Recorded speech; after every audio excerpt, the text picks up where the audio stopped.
So the Philadelphia 76ers get a bounce-back win against the Toronto Raptors 100-93, and we all know it wasn't a pretty victory. However, since Joel Embiid has been a Sixer, the record against the Raptors are 12 wins for the Raptors and 4 wins for the Sixers. Mark it up to 5 now, but the losing to the Raptors stop now. No Ibaka, no Gasol, no problem for Joel Embiid.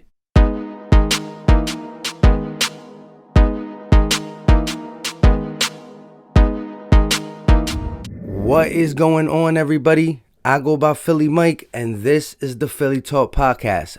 If you are new to the channel and love talking Philly sports every single day, we'll go right ahead and hit that subscribe button. And make sure you guys turn on post notifications so you know when I go live or drop some content. We will be doing live play-by-plays for every single Sixers game except for a game on Tuesday. I'm very busy on Tuesday, so they're the only games I can do, so stay tuned for that. On that note, if you're excited to just get a win against the Raptors, who seem to have our number, smash that like button. And with all that being said, let's get into today's topic. So, my thoughts on that game, man. The defense came through. It was a slow-paced defensive type game. Tobias Harris actually played pretty good. He shot over 50%, scored 26 points. This is the Tobias Harris we need to see on a consistent basis. Even this Tobias Harris, probably not worth $180 million. However, if you get this type of production from him, you can maybe swallow that and say, he's a good third piece to Ben Simmons and Joel Embiid. And speaking of Ben Simmons, we're going to get more into it. He has to get back to being Ben Simmons. And what I mean by that is just being more aggressive. Against the Cavs, you really didn't see that out of him. And we all know that Ben Simmons normally plays more aggressive when Joel Embiid ain't there. That's why a lot of people say they can't work together. And again, I have to see it and a whole year sample size under Doc Rivers before I go ahead and agree with any of the people who say Ben Simmons and Joel Embiid can't play together. Now, once again, the 76ers struggle to make their three-point attempts. You're getting wide open looks at times, but we're just not able to knock them down. Shooting 25% in an NBA game is normally going to get you a L in 2020. However, we were able to pull this out, especially in the fourth quarter because of the defense and intensity and just going on that 18-6 run. But when you watch this game, you saw spurts of good basketball, and then you see the same old Sixers, spurts of Ben Simmons not knowing what to do in the half-court set, and just the team looking dysfunctional. But again, I've said this in every live play-by-play I did, and every video, which I haven't done many yet because of the live play-by-plays, but this is a brand new Sixer team. From the top to the middle, to the bottom, the roster, the coaches, the staff, the general manager. It's just brand new and everybody's going through their own kinks. It's only game 3. Actually, the whole NBA's kind of going through it. You saw the Charlotte Hornets beat the Nets. You saw the Knicks beat the Bucks, and then again you saw us lose to the Cavs, but again we did not have our centerpiece, literally our centerpiece in Joel Embiid, and we saw the dysfunction on this team against the Cavs. Now this was a back-to-back.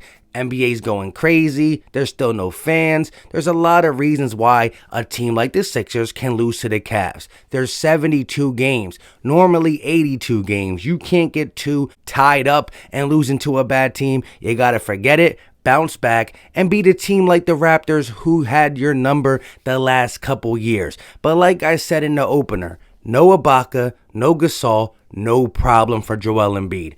29 points on 17 shots, and the main reason he shot under 50% is because he continues to try to hit these threes. He was 1 of 6 at the three-point line. Take that away, and Joel Embiid was able to do whatever he wanted in the paint against Aaron Baines, Alex Len. These guys got nothing on Joel Embiid, and the main reason the Raptors had our numbers in these years is because they built a wall, so Ben Simmons gotta shoot, which we we know he won't, and they really double team and they send a bunch of looks at Joel Embiid. Marc Gasol, maybe not the best NBA player, but he has a way to disrupt and annoy Joel Embiid, especially when you play him alongside a Serge Ibaka, which is gone. And we saw that in this first game against the Raptors since the departure of them two big guys, Aaron Baines. Alex Len wasn't able to slow down Joel Embiid, especially when he was in the paint. Now, Joel Embiid slowed himself down by shooting 6 threes and only making one, like I said, but it is what it is at this point. Joel Embiid said in the offseason, big men got to shoot in 2020. I agree. Shoot the jump shot. Shoot the occasional three. But you don't got to be shooting 6 of them, especially when you're struggling from the three-point line and you have a paint that is kind of wide open because, like I said, Aaron Baines, Alex Len, they got nothing on you, Joel Embiid. Go do what you do and dominate.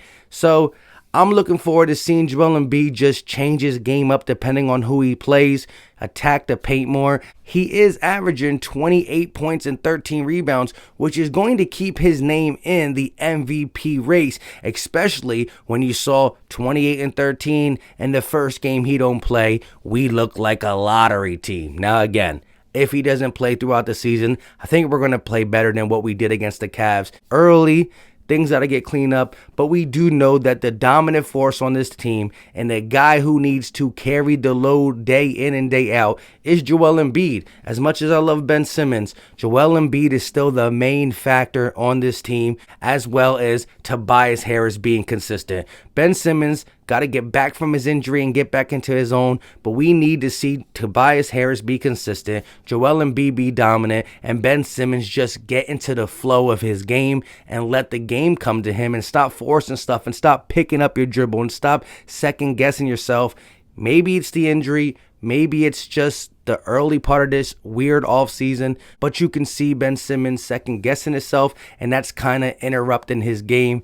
As for the rest of the starters, Seth Curry had a pretty good game, and that's pretty much it. It was Tobias Harris, Joel Embiid, and Seth Curry. Shake Milton in the second unit, 26 minutes, I think only 7 points, didn't really get it going. You had Maxey play 10 minutes, didn't really get it going. We all know Furkan's out, which again, I'm not the biggest Furkan fan, but I'm not against him too because there is times where his threes spark the crowd. Psych, not the crowd, spark the team and get us on a run. Speaking about runs, how about the 2 runs the Sixers had? Down 14, tie it up, get down 14 again, and close the game in the fourth quarter. Mainly Joel Embiid and the ball movement. The ball movement in the fourth quarter was so crisp. Took care of the ball, got your shots, knock down your shots. Even though we shot bad from the three-point line in the fourth quarter, we actually shot pretty darn good. If we didn't have that, it probably would have been 18% from the three-point line instead of 25, which is still not good in today's NBA. But the ball movement, Tobias, Seth, Danny Green, Joel Embiid going back door, passing out of double teams, was able to get that 18-6 run and close out the game. 17 points the Raptors scored in the fourth quarter, and that's the defense from guys like Ben, from Joel Embiid, even Danny Green with his active hands. So you just got to keep that up. The Raptors, like I said, 12-4. And if you want to go back farther to like 2013 and stuff, it's like 26-4, 26-6, something along them lines. It's a disgusting record. The Raptors have our number, but the Sixers found the recipe, pretty much attack the paint with no Gasol, no Ibaka. Go get yours. Even Tobias, like I said, we need him to be more consistent. He got to stay in that 20-point range, especially if we don't have Ben Simmons attacking. Will he attack? Eventually, Doc Rivers is going to get the most out of Ben Simmons. We just got to be patient. 3-1, 4 games into a 72-game season. We have to be patient. But still, 3-1 is pretty good.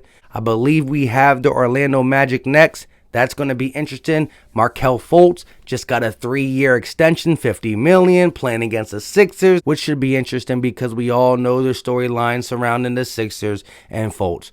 With all that being said, let me know all your thoughts in the comment section. Let me know any ideas you got for this team going forward or any talk about the Raptors. Until next time, I go by Philly Mike, and this is the Philly Talk Podcast. You guys know what time it is. We out.